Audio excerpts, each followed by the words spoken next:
কেমনে ধরিতাম দেহ যদি গোরা না আসিত কেমনে হইত কেমনে ধরিতাম দেহ যদি গোরা না আসিত কেমনে হইত কেমনে ধরিতাম দেহ। মা যদি গৌর নাই আসতো আমরা এই নাম কি পেতাম? আজ থেকে 538 বছর আগে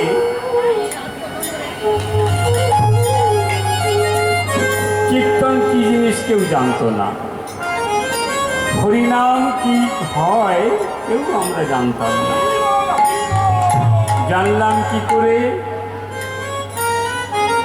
দেখুন, কীর্তন শুরু করতে গেলে গৌরকে না ডেকে তো কীর্তনে ঢোকাই যায় না।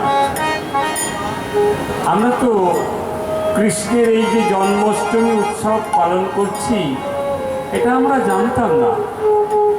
তিনি কবে জন্মেছেন, এসে কি লীলা করেছেন আমরা কিছুই জানতাম না। কি করে জানলাম? বাসুদেব ঘোষ তার পদে লিখলেন, যদি গোরা নাই আসিত কেমনে হইত কেমনে ধরিতাম দেহ। যদি গোরা না আসিত কেমনে হইত কেমনে ধরিতাম দেহ যদি গোরা নাই আসিত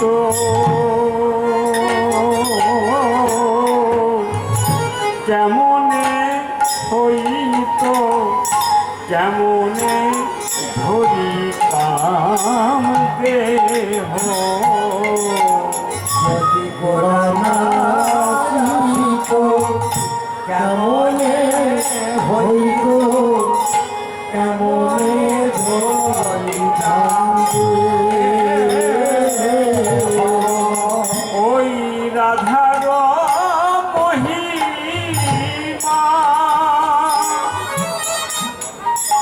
প্রেম রসসীমা শ্রীরাধার মহিমা ওই প্রেম রসসীমা এই রাধার মহিমা প্রেম রসসীমা রাধার মহিমা প্রেম রসসীমা এই জগতে জানা তো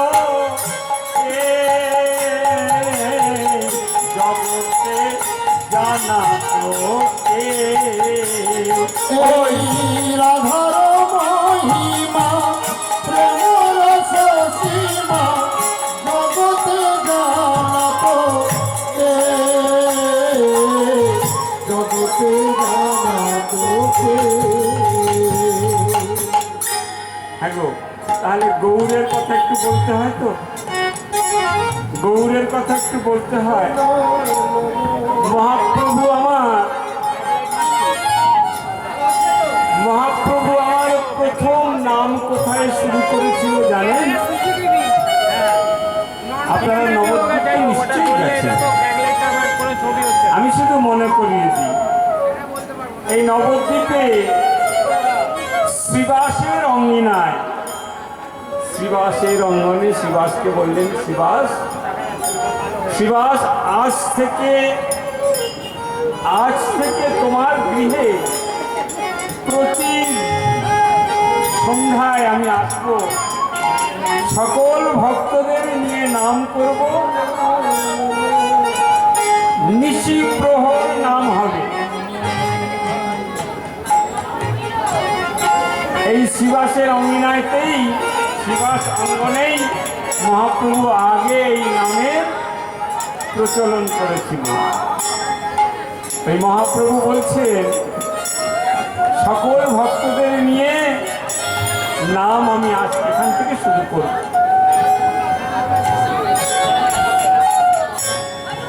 আর কি করলেন, ওই 6 গোস্বামীকে বললেন যাও তোমরা নবদ্বীপে থেকো না, তোমরা বৃন্দাবনে যাও।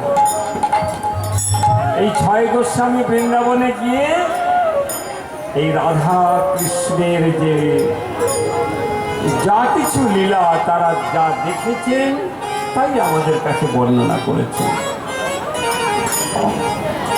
যা দেখেছেন তাই আমাদের বর্ণনা করেছেন।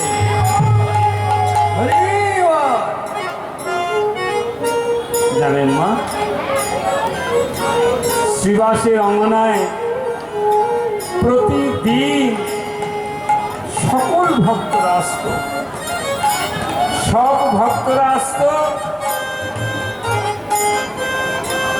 প্রত্যেক ভক্তকে শ্রীবাসের ওই আঙিনাতে একটি মেয়ে ছিল, জানেন, ওই মেয়েটির নাম ছিল দুঃখী।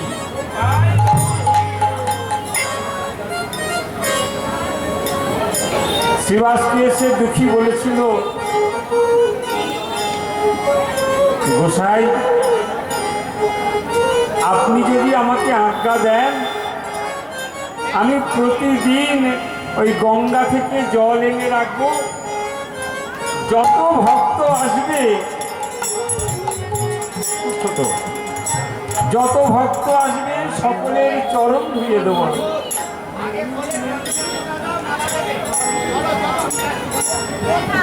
সকল ভক্ত চরণ ধুয়ে দেব। তাই দুঃখী কি করতো জানেন, প্রতিদিন সকালে এসে ওই গঙ্গা থেকে জল নিয়ে এসে আর ওই শ্রীবাসের আঙিনায় রেখে দিত।